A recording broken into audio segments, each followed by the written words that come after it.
Muy buenos días, tardes, noches o a la hora que usted vea este programa. Soy Santiago Alamilla y soy políticamente incorrecto.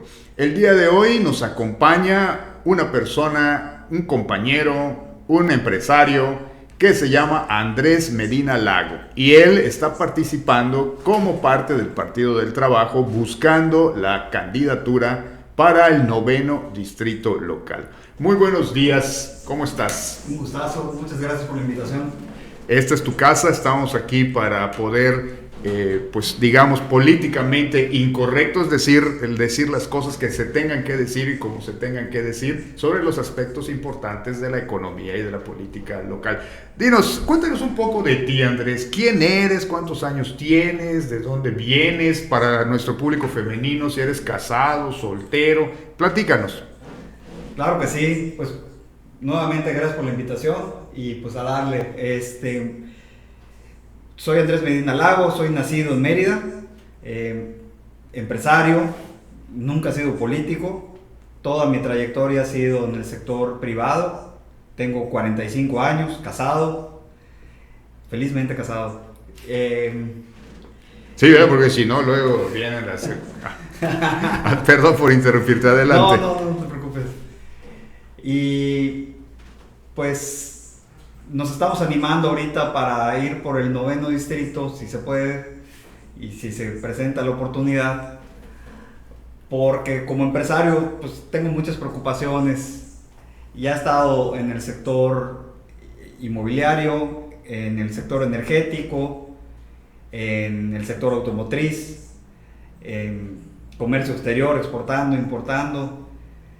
Y pues han surgido varios temas que me fueron prendiendo focos y que me hicieron fijarme en la política y en los políticos. Pero antes que pasemos a eso, Andrés, vamos a llegar a ese punto muy importante. Pero antes platícanos, ¿cuál es tu background? O sea, ¿tú dónde has trabajado? ¿Estudiaste una carrera universitaria? Cuéntanos de ti como desde el plano personal.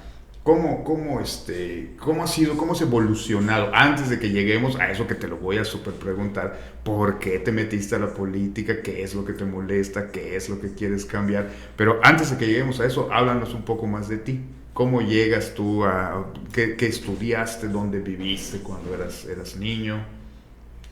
Bueno, pues nací acá en Mérida, de niño viví acá en Mérida también. ¿En qué colonia estabas? En la Colonia México. En la Colonia México, ok. Sí. Tienes 45 años, pues ¿qué eres? ¿De los qué? ¿De los 80s? 1978. 1978, Mundial de Argentina, donde México hizo el ridículo, por cierto. A mí sí me tocó verlo, déjame decirte, soy un poquitito más grande que tú, meses, pero ya veía el fútbol. No, yo estaba muy chavo. Mi memoria en cuanto a deportes, pues empieza yo creo que en el México 86. En México 86, tampoco Sí. España 82, a donde no fuimos, así que no hay mucho de qué acordarse. En España 82 vivía en Madrid, precisamente. Ah, ok. Pero pues estaba yo muy chico, jugaba Hugo Sánchez en el Real Madrid. Sí, cómo no, por Llegué supuesto. a ir a algún partido, pero muy chavito. Al Santiago Bernabéu. Exactamente. Ah, mira, qué padre. Sí. Mi papá estaba estudiando, él fue doctor, estaba estudiando una médico, doctor en medicina. Sí, claro. Sí. Y estaba estudiando una especialidad en cirujano gastroenterólogo en la Universidad Complutense de Madrid. Correcto. Y pues nos fuimos ahí muy chavitos. Entonces tienes una perspectiva interesante, que has visto otras formas de organización social, otras formas de... Porque España pues es una monarquía, a diferencia de nosotros que somos una república. ¿Cuántos años viviste en España? Si mal no recuerdo, fueron como 3 años. 3 años, en la especialidad de tu papá. Exactamente. Ok. Y pues ya luego nos regresamos a Mérida y era justo en el sexenio de López Portillo. López Portillo fue del 76 al 82. Sí, por eso. Justo regresa, terminando cuando la expropiación de los bancos. Sí, estaba yo muy chico, Ajá. pero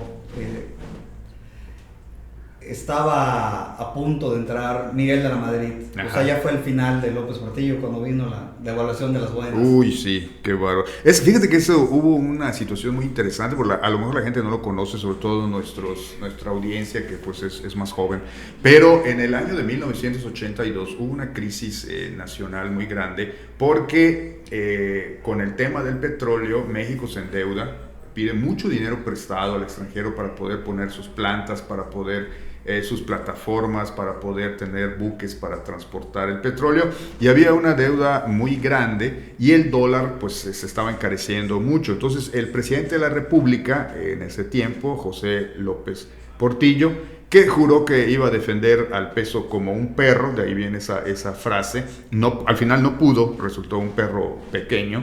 En ese tiempo, si a lo mejor tú estás muy joven, nacionalizó los bancos. O sea, los bancos eran privados, como ahora, eran bancos privados. Entonces, él en su momento, cuando dijo que los banqueros estaban saqueando al país, lo que hizo fue generar un decreto y nacionalizó los bancos. Pero lo interesante de aquí es que mientras él estaba dando el anuncio y en cadena nacional, o sea, se interrumpieron todas las transmisiones y el presidente estaba hablando, y eso me tocó verlo, mientras él hablaba, el ejército estaba tomando en ese momento los bancos.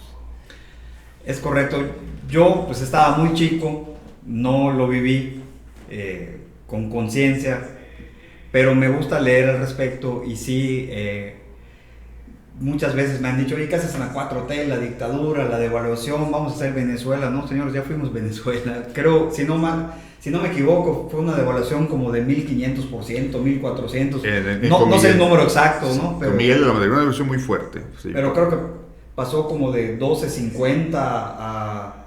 sí, 25 pesos, luego 64, luego se fue deslizando 130, bueno, terminó una cosa terrible. Sí, cómo no. Así fue. Al grado tal que en el sexenio de Salinas de Gortari, porque eso es algo igual que la gente no recuerda bien. Le quitaron 3 ceros. Le quitaron 3 ceros a la moneda. O sea que en realidad nuestra moneda, el día de hoy, el dólar que cuesta, por decir, 18 pesos, 20 pesos, en realidad son 18,000 pesos por esos 3 ceros que le quitaron a la moneda en 1991. En el sexenio de Salinas de Gortari. Entonces, ya dando este contexto histórico, pues ya regresas, te instalas. ¿Dónde estudias? ¿Qué estudias, Andrés? Cuéntanos, ¿qué estudiaste?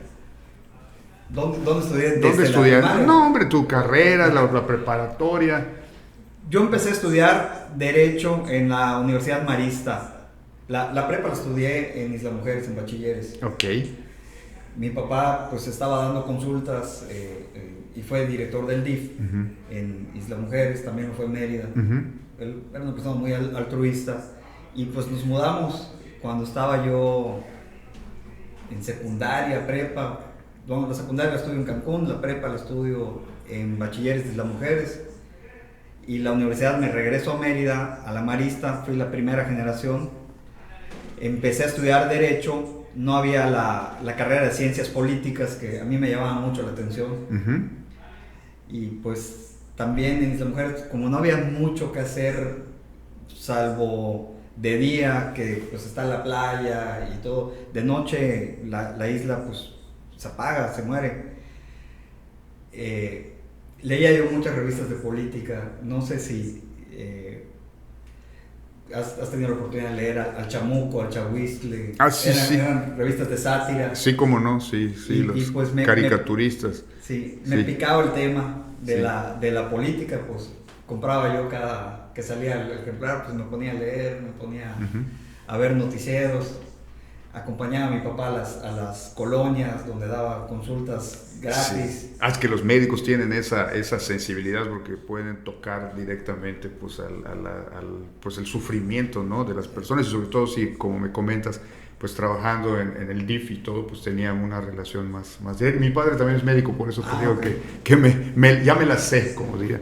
Entonces eso te permitió irte, digamos, empapando de las necesidades sociales, ¿no? Sí, lo acompañaba yo a las campañas, a las colonias marginales. Él lo hacía por vocación, no lo hacía por dinero, porque obviamente... No les puedes cobrar a esas personas, obviamente, sí. No, desde luego que no. Pero también en el Hospital Orán, en el Juárez, llegó a ser subdirector igual de la T1, lo hacía por amor a la profesión, por altruismo, por...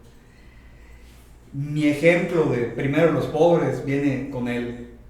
Él, desde que tengo uso de razón, se dedicó a ese tema de la medicina, al altruismo, y pues ahí lo acompañaba. Te contagió, del DIF. te contagió desde el principio. Sí. ¿Qué es, a tu juicio, en todo lo que has caminado, lo más sensible? O sea, ¿qué es lo que la población, a pesar de que han pasado los años, no le pongamos color al gobierno, ¿sí? Lo que sea, sino que a través del tiempo, a tu juicio, ¿qué es lo que todavía sigue careciendo la población y lo que realmente necesita nuestra población mexicana, a tu juicio? Pues son muchas cosas. Ahorita el tema de la inseguridad, que no está acá en Yucatán, pero en el resto del país se inició una guerra fallida contra el narcotráfico. Yo creo que eso es para mí lo más importante, y también los salarios son muy bajos, aunque en este sexenio han subido más que nunca. El salario mínimo, pero sí. Te refieres, creo que a lo del el nivel salarial de Yucatán, que es más bajo que el resto del país, ¿no?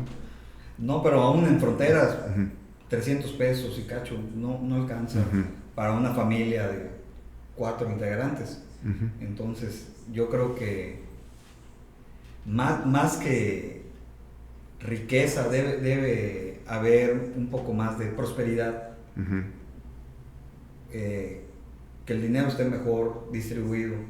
No estoy a favor del comunismo ni de la expropiación, eso ya lo vivimos, como bien decías, ahí con López Portillo. Y más atrás. Con otros. Sí, por ejemplo, Lázaro Cárdenas, que pues es un ícono en la historia mexicana, pues Lázaro Cárdenas expropió todo lo que encontró, expropió la industria petrolera. O sea, algunas expropiaciones fueron correctas, otras le dieron en la torre a la economía, como por ejemplo el caso de las haciendas enequeneras de aquí en Yucatán, expropió toda esa parte y pues simplemente, pues digamos, entorpeció el flujo económico natural que ya se había generado, y pues todos perdieron, ¿no? No me tocó, obviamente. No, a mí tampoco, no porque me veas así, pero tampoco. Pero por línea paterna, mi papá venía de hacendados. Por eso te digo, él hizo todo esto por altruismo. Tenían varias haciendas enequeneras y me contaba las historias, ¿no? De que no, hombre, antes Yucatán era muy próspero, y el enequenero no es como lo pintan, al menos acá en Yucatán, no era, los pintan como si fueran esclavistas, y no, o sea, la gente vivía mejor antes. Y pues todas estas expropiaciones para mí fueron la mayoría muy injustas, porque expropian y luego rematan, como el caso de los bancos. Los bancos tenían dueño, eran de particulares. Llega López Portillo, los expropia, tiempo después los quiebra el gobierno, los remata y no se los devuelven a sus dueños originales, se los dan a amigos, a cercanos de esos gobiernos que no eran banqueros, y lógicamente, como no eran banqueros, no lo supieron manejar, y luego cuando vino el Fobaproa, entonces la injusticia fue que se los expropian, los quiebran, los rematan a gente cercana, los vuelven a quebrar, luego hay que rescatarlos, ese Fobaproa todavía los seguimos pagando. Así es. Y luego los vuelven a malvender a extranjeros, y pues ya prácticamente creo que ya ningún banco, salvo uno que otro, son mexicanos, ya la mayoría se volvieron de capital extranjero. Entonces fue no fue una mala acción, sino fueron como 5 malas, o sea, una tras otra. Sí, definitivamente tienes toda la razón en lo que comentas, porque eso es algo que seguramente escuchas cuando tú caminas haciendo la propuesta de la Cuarta Transformación. ¿Por qué un empresario como tú está trabajando con la cuarta transformación. Sí, como bien dices, de repente la idea es que nos vamos a volver como Cuba o vamos a volvernos comunistas, le vamos a quitar sus empresas y sus casas a todos como en Venezuela. ¿Qué es lo que tú has escuchado al respecto en tu caminar? Pues no solo mi caminar, la mayoría de mis amigos son de pensamiento de derecha, mucha familia mía también, y me dicen, oye, nos van a expropiar y vamos a ser como Cuba, como Venezuela, y si tienes una casa en progreso te la van a quitar y solo te van a permitir una porque se va a acabar la propiedad privada y los negocios. No es cierto, porque eso ya lo vivimos. O sea, ya tuvimos gobiernos. Para mí la peor dictadura fue la que hubo, pues lo tengo que decir con su nombre, con el PRIAN, y sobre todo en la época neoliberal. Eso sí fue una dictadura porque pues no había democracia. Si tenías un negocio te lo podían expropiar de la nada, o si tenías una tierra y le echaba ojo un gobernante y todo, pues te la podían quitar a la mala. Y si no, preguntan en Quintana Roo cuánta gente ha tenido problemas que compra un terreno y al rato sale otra persona que también tiene escrituras y a veces están escriturados como 3, 4 veces y te lo manda a invadir alguien poderoso y te lo quitan a la mala. Entonces a mí no me da miedo que me amenacen o me asusten con eso, porque la verdad fue una campaña que hizo la derecha para que no votáramos por López Obrador. Y pues en los 5 años que van de gobierno yo no he visto que les expropien nada a nadie. El salario ha subido, el dólar desde que yo nací siempre fue para arriba, para arriba, para arriba. Así es. Primera vez que veo que el peso gana terreno.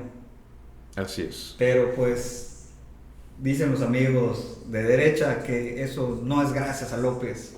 Entonces, estos son factores externos. Cuando pasa algo malo, sí es culpa de él. Cuando pasa algo bueno, es por otras razones. Es normal, todos los gobiernos tienen sus pros, sus contras, pero específicamente para que les comentes a tus cuates de derecha, el gran acierto que ha tenido el gobierno de Andrés Manuel López Obrador, además de que fue obviamente el incremento al salario mínimo, que pasó de 88 pesos a 249, como lo va a dejar cuando se vaya, es principalmente el fortalecimiento del mercado interno. Entonces, al haber más capacidad de compra por parte de los ciudadanos, pues, han salido de la pobreza, y no son los otros datos que suele manejar el presidente, sino que son datos del INEGI. Al salir de la pobreza, una buena cantidad de mexicanos han tenido acceso a poder comprar más productos, que son principalmente alimentos. Y eso pues fortalece el mercado interno. Eso hace que el dinero, o sea, se requieran menos dólares para comprar productos externos, y por lo tanto pues la demanda de dólares disminuye, ¿no? Eso también, y sumado a las remesas, que no es algo por los que nos tengamos que sentir orgullosos, pero sí también las remesas han ayudado mucho, como lo han hecho desde hace muchísimos años, para pues ayudar en la economía de las familias. Entonces, Andrés, estoy más o menos viendo sí. Pero, perdón que te interrumpa, ese sí es un logro del PRIAN, las remesas, porque estaba tan mala la economía que cuánta gente tuvo que irse, sí, dejar su país, dejar su comunidad, para dejar de vivir en esta esclavitud, porque la verdad el salario se estuvo estancado entre 20 y tantos y 50 y tantos pesos, subía un pesito, 50 centavos, y pues ahorita sí hay un mayor poder adquisitivo. Desde luego todavía no estamos como los países nórdicos, como los países escandinavos que pues tienen un poder adquisitivo mayor. Todavía nos falta mucho para trabajar, pues claro, toda la política es perfectible, ¿no? O sea, si ya estuviera todo resuelto, pues viviríamos en el Edén, ¿no? Yo no estoy a favor del comunismo ni del socialismo. Toda la vida he sido empresario en distintos sectores, ahorita estoy platicando, pero sí estoy a favor de una socialdemocracia y de que haya una mayor prosperidad, que no es lo mismo que prosperidad y riqueza, no es lo mismo, ¿no? Porque un país puede ser muy rico, como lo es México, pero si todo el dinero se concentra en 20 o 30 familias en el país, pues la verdad es que algo está fallando, ¿no? Así es, no hay esa distribución de la riqueza como debe de ser. Bueno, entonces, ¿A qué te dedicas específicamente? ¿Cuáles son tus empresas? ¿Cuál es tu función de trabajo, pues, digamos? Pues mira, mi primer negocio fue un restaurant bar, tenía yo 20 y tantos años. Y dijiste, bar, clásico. Lo tuve un tiempo, funcionó muy bien. Hasta la fecha sigue abierto. ¿Aquí en Mérida? No, en Progreso. En Progreso, sí. Se lo traspasé a una persona, le está yendo muy bien. Ah, qué bueno. Sí. Tuve mucho contacto con pues, muchísima gente con otras ideologías, con otras visiones, porque mi principal clientela eran turistas, eran canadienses, y la verdad que cuando están comiendo, están todos muy platicadores, entonces ponían muy interesantes las charlas. ¿Qué más he hecho? Después del restaurante, ¿qué hiciste? Estuve trabajando en un grupo de gasolineras. Un grupo de gasolineras, ok. Sí. Ahí aprendí mucho acerca del tema de la ¿cómo se llama? Pues de la energía. Me estuve estudiando cuando hicieron la reforma energética. Sí, la revisé con lupa y ahí fue donde me empecé a fijar en... Bueno, siempre he sido seguidor de Andrés Manuel, pero me empecé a fijar en otros perfiles, como por ejemplo Noroña, AMLO, defendieron a capa y espada lo de la reforma energética que impulsó Peña Nieto, pero venía desde Cedillo. No, exacto. Recordemos que Fox tuvo un secretario de energía que fue Felipe Calderón.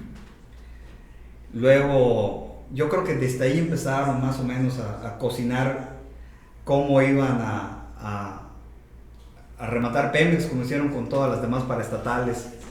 Y empecé a poner mucha atención en la reforma energética, en la fiscal, porque también fue cuando le agregaron IEPS al combustible, cuando le pusieron un impuesto al efectivo, el IDE, y otra serie de impuestos como impuestos sobre nómina, impuestos sobre hotelería, el YETU, el ISAN, que era impuestos sobre automóviles nuevos. Sí. Fíjate que comentas un punto muy importante del que yo creo realmente que es donde se resume todo el asunto del famoso periodo neoliberal. Ernesto Zedillo, presidente del PRI, es el que abre el sector energético, eléctrico específicamente, ilegalmente, porque la Constitución prohibía que cualquier particular se metiera en cuestiones de generación, distribución o transmisión de energía eléctrica. Estaba en la Constitución. Y Ernesto Zedillo, aquí en Mérida precisamente, se inaugura en 1998 la primera planta completamente particular de generación de energía eléctrica, que es la Mérida 3. La primera planta, sí. Se inaugura esa planta particular, privada, y con eso se abre a que de manera irregular, la Suprema Corte lo dijo en su momento, de manera irregular las empresas privadas estuvieran generando energía eléctrica. Lo que hace Peña Nieto en el 2013 con todos los diputados del PAN y del PRI que votaron a favor de esta reforma fue regularizar lo que ya se estaba haciendo de hecho mal, o sea, regularizaron la existencia de las plantas generadoras y fueron todavía más allá con que ya pudiera, o sea, desmantelaron la Comisión Federal de Electricidad, por ejemplo, ¿no? Y el caso Luz y Fuerza, sí. Bueno, Luz y Fuerza arrastraba. Sí, de tajo, ¿no? Luz y Fuerza arrastraba un problema muy grave, pero Luz y Fuerza, poca gente lo sabe. Sí, poca gente lo sabe, pero Luz y Fuerza, el 49% de las acciones de Luz y Fuerza eran privadas, porque sí. Y la otra, el 51% eran del gobierno. ¿Por qué? Porque Luz y Fuerza fue de la primera concesión que dio Porfirio Díaz para la generación, transmisión, distribución de energía eléctrica, y entonces era una parte de capital privado y otra parte de capital público. El problema fue ahí la parte sindical, pero específicamente en lo que es el proceso energético, la Comisión Federal de Electricidad dejó de usar sus plantas para que se usara la energía de los privados. Correcto. Entonces, allá todo esto fue un contubernio, ya está demostrado. Por eso Anaya está huido y fugado de esta república, el que fue candidato presidencial del PAN, porque él fue el que comandó, digamos, toda esta situación para que los diputados del PAN pudieran aprobar esta reforma constitucional, que al volverse constitucional, pues legalizó todo lo que estaba mal, y fue lo que el presidente de la República dijo: nanáis. Mataron a las gallinas de los huevos de oro para rematarlas, como hicieron con todas las demás paraestatales, a mi punto de ver. Sí, cómo no. Hicieron un desmantelamiento terrible, y al final de cuentas los mexicanos somos los que hemos sufrido las consecuencias, porque pues tenemos una energía cara, y tú como empresario lo sabes, en un país para que la industria se replique, se multiplique y crezca, pues tiene que haber energía de buena calidad y a un precio competitivo a nivel mundial. Y en los combustibles lo que hicieron fue dejar de refinar y le pusieron como 8 pesos de impuestos, más o menos, no sé ahorita la cifra exacta, pero de 22 pesos promedio que cuesta el litro de gasolina, como 8 son impuestos. Así es. ¿Por qué? Porque se dejó de refinar. Por eso yo estoy a favor totalmente de la compra de Deer Park y de la refinería Olmeca. Sí, claro, porque es todo un tema interesantísimo, Andrés, qué bueno que lo tocas, y no me voy a extender mucho, pero por ejemplo, a nivel mundial que está lo del tema de que los vehículos eléctricos y que todo ese tipo de situaciones, y digo, está bien desde el punto de vista de que los países que no tienen petróleo, pues está bien que estén buscando alternativas, nos parece maravilloso, pero nosotros que somos un país que tenemos petróleo, es nuestro bien natural que tenemos disponible, pues ¿por qué no lo vamos a utilizar? En especial que es algo que cada quien debe de usar lo que tiene disponible. Yo sí creo que fue como bien comentas, el dejar de refinar, o sea, dejar de convertir el petróleo crudo en gasolina dentro de la frontera mexicana, fue un error de todo el periodo neoliberal, obviamente, que encareció el precio de los combustibles. Pero yo no creo que haya sido un error, más bien creo que fue intencional.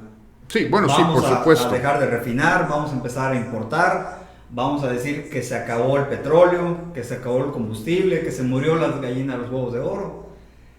Y lo que decía Anaya, que el futuro, que van a ser los carros eléctricos, la verdad es que todos esos autos dependen también de la industria petroquímica. ¿Por qué? Porque las llantas, los polímeros con los que se hacen los plásticos, los hules, todo eso depende del petróleo. No, y la electricidad, si bien es cierto que hay fuentes, digamos, amigables con la naturaleza, que la eólica, que la solar, pero hoy por hoy seguimos dependiendo de plantas de ciclo combinado, por ejemplo, para generar energía, pues cuando no hay el viento suficiente, cuando no hay el sol suficiente. Sí hay un gran avance, pero pues, hasta los países que tienen muchas de sus plantas generadoras de este tipo, pues no son el 100% de su generación de energía. Y aún más, México dejó de usar sus presas, que la generación hidroeléctrica es una generación limpia, es una energía limpia, para poder usar la energía de las plantas de ciclo combinado privadas de los cuates de los presidentes. Exactamente. Yo estoy a favor de las energías limpias. De hecho, me comentabas que qué empresas tengo y qué he hecho. Tengo una empresa que se llama Green Gas Company Limited, traducido al español, energía verde. Es una transnacional.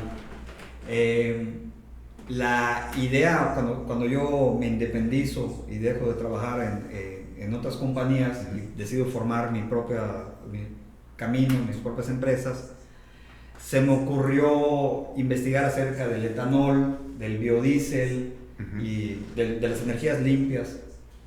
Yo no creo que el carro eléctrico sea la solución, porque pues todos los químicos y todo lo que lleva las baterías y la contaminación que generan cuando se desechan contaminan aún más al planeta que inclusive un vehículo de diésel. Yo creo que el futuro va a estar en los combustibles que vengan de fuentes renovables. El hidrógeno, por ejemplo. El hidrógeno, por ejemplo, una de las primeras compañías que empezaron a a sacar vehículos de hidrógeno fueron Honda y Toyota. Yo creo que por ahí va la cosa, por el etanol y por el biodiesel. Desgraciadamente dejé en pausa ese proyecto.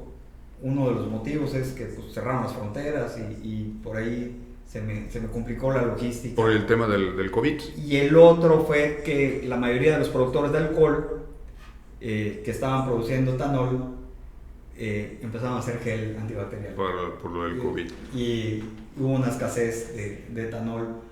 Pero yo creo que deberíamos hacer más o menos lo mismo que está haciendo Brasil, que ya llevan muchísimo tiempo apostándole al etanol anhidro. Sí, es muy interesante lo que hace Brasil. ¿Cómo llegamos, Andrés, al distrito que tú quieres? Al distrito 9, es el distrito 9 local para el Congreso de Yucatán, el Congreso local. ¿Por qué ese distrito? Todas las cosas que estamos platicando ahorita son temas que yo he meditado mucho, y cuando leo ese tipo de noticias me sangran los ojos. Y yo ya me cansé de mis redes sociales estarme quejando. O sea, nadie te hace caso, nadie no llega a la gente que tiene que llegar, por más que te quejes. Y ahorita yo lo quiero hacer desde una tribuna. Quiero ser la voz de los empresarios, de las pymes. Nadie ha atentado más contra las pymes que los neoliberales, porque cuando hicieron todas estas reformas fiscales, a las grandes empresas les permitían evadir, meter outsourcing y no pagar impuestos. ¿Y a quién le pasaron la bolita? A las pymes, porque ahí sí a rajatabla te cobran sí. IVA al 16%, ISR al 30%, o sea, depende en qué esquema estás, pero pues es una tercera parte de tus ingresos. Y pues a mí no me da miedo que me asusten con Cuba. Cuba tiene impuestos más o menos como del 50%, aquí tenemos más impuestos que en Cuba.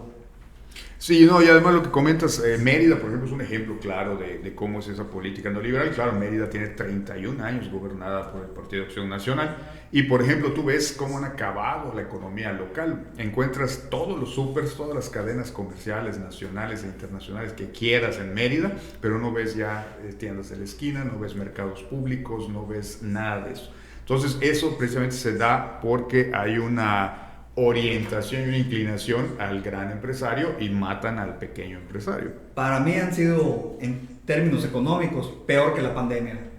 ¿Por qué? Porque mientras estuvimos encerrados, mucho pequeño comerciante no le permitían operar sus negocios. Y cuando salimos otra vez a la calle, en todos los negocios que dan a las principales avenidas, les hicieron una ciclovía mal planeada, unas macetas ahí ociosas, unas ocurrencias, reducciones de carriles. Entonces, si te das una vuelta ahorita por Paseo Montejo, por la 60, por las principales avenidas, en la colonia donde me digas, en las Américas, en Los Héroes, la falta de planeación y la falta de un plan de rescate, una reactivación de la economía, ha hecho estragos en la economía local. Y eso también es otra cosa, es otro tema que pues quiero ahora sí que luchar esas causas. ¿Qué abarca el 9 distrito?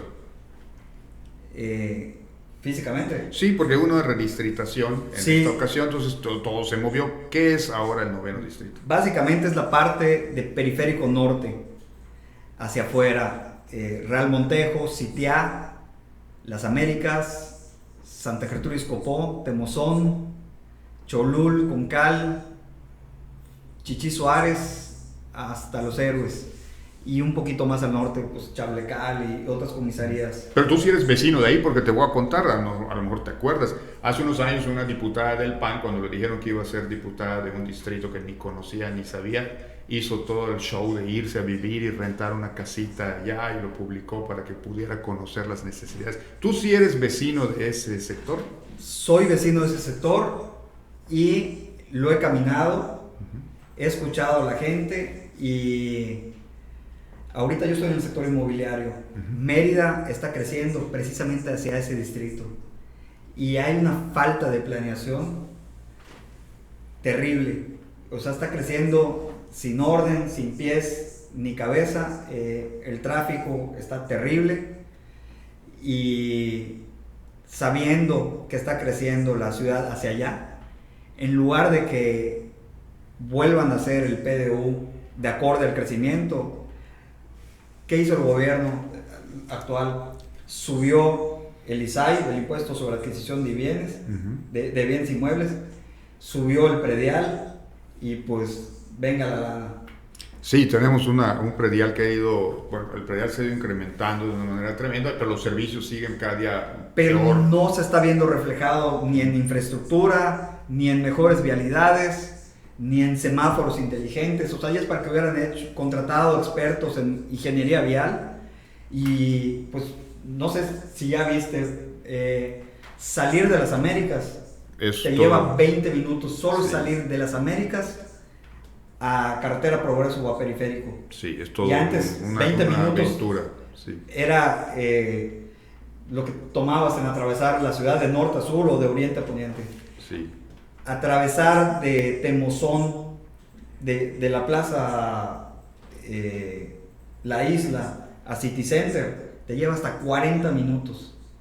¿Y cuánto eso? Es un tramito de nada. Salir de Cholul y de Concal hacia Altavista te lleva igual como 45 minutos en hora pico. Sí, eso, el problema de los mercados públicos, las calles en malas condiciones, las escarpas que no se pueden transitar, el alumbrado público, ha sido toda una cadena de omisiones que ha tenido el ayuntamiento. Claro, cuando tenemos a un alcalde que está preocupado nada más en que pudiera ser gobernador del estado, en su sueño guajiro, se le olvida de cumplir las responsabilidades que tiene y únicamente se dedican a hacer actividades para el turismo, que si el Camino de Flores, que si la exposición de no sé quién, que si la noche blanca, la noche más blanca, en vez de atender las necesidades y la problemática de las personas que vivimos en esta ciudad y que pagamos impuestos. ¿Por qué, Andrés, dentro de lo que es el proceso de la Cuarta Transformación, el partido de moda es Morena? ¿Y tú por qué escoges el Partido del Trabajo? Las 3 veces que Andrés Manuel se lanzó para presidente fue en coalición con el PT, cuando lo hizo con el PRD y cuando lo hizo con Morena. Y siento que es más auténtica la lucha del PT. Digo, estoy a favor de casi todo lo que propone Morena, pero nadie ha peleado más la reforma energética, la fiscal y la laboral que nos quitaron nuestro sistema de retiro, ahora nos pasaron a Afore, permitieron el outsourcing. Nadie ha luchado más esa causa como lo ha hecho el PT. Y ahí es donde me identifico más. Y volviendo al tema de las vialidades, me comentabas dónde estudiaste. Yo estudié al principio de mi carrera Derecho en Amarista y luego tuve la oportunidad de irme a Monterrey. ¿Por qué estudié Derecho? Porque no había la carrera de Ciencias Políticas en ese entonces en Yucatán. Y me fui a Monterrey pensando estudiar Ciencias Políticas y luego me rajé porque en ese entonces el único partido que había gobernado hasta que yo nací era el PRI. Entonces yo decía, ¿para qué voy a estudiar una cosa que pues en México ni siquiera hay democracia? O sea, es pérdida de tiempo. Y me cambié a arquitectura. Y yo tenía la intención de especializarme en urbanismo. Entonces veo que aquí hay una pésima planeación vial. Entonces, por eso entiendes tú perfectamente bien cómo está este tema, ¿no? Del crecimiento desordenado y todo esto. Exactamente.